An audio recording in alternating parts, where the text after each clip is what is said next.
আধুনিক যুগের নারীরা সমস্ত বাধা বিপদ এড়িয়ে নিজেদের দক্ষতা সব জায়গায় প্রমাণ করেছে। নিজের কর্মস্থলে, নিজের খেলাধুলায়, নিজের পরিবার, নিজের সমস্ত কিছুতেই আমরা প্রমাণ করেছি যে আমরা নারীরা কারোর থেকে পিছিয়ে। আর আজকে হচ্ছে হ্যাপি ওমেন ডে, আর সমস্ত ওমেনদের আমার তরফ থেকে হ্যাপি ওমেন ডে।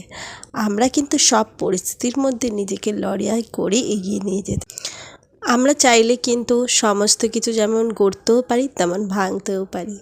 তাই নারীদের সবসময় সম্মান করো। এই দিনে সবথেকে বেশি একটা মেয়ে চায়, একটা নারী চায় নিজের সম্মান, আর কিচ্ছুই চায় না। আর যেখানে সম্মান পায় না সেখানে সে থাকতে চায়ও না। আর তাই প্রত্যেকটা পুরুষকেও বলবো, প্রত্যেকটা মানুষকে বলবো, নারীদের আগে সবে সম্মান করো। কারণ নারীরা কিন্তু আজকাল পুরুষের থেকেও পিছিয়ে নেই। চলো আজকে দুপুরে যে রান্নাবান্না করলাম তোমাদের সঙ্গে শেয়ার করে নিই। দুপুরটা বেশ ভালোই কেটেছে। আর আজকে করেছিলাম কচু শাক, মাছের মাথা দিয়ে করেছিলাম, আর রুই মাছের ঝাল করেছিলাম।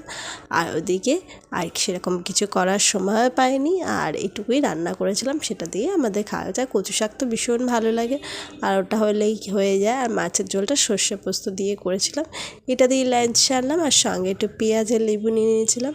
তো তোমরা যারা যারা ভালো লাগলো আমার ভিডিওটা, কমেন্ট করো আর লাইক করো, আর পাশে থেকো। নেক্সট একটা ব্লগে দেখা হচ্ছে।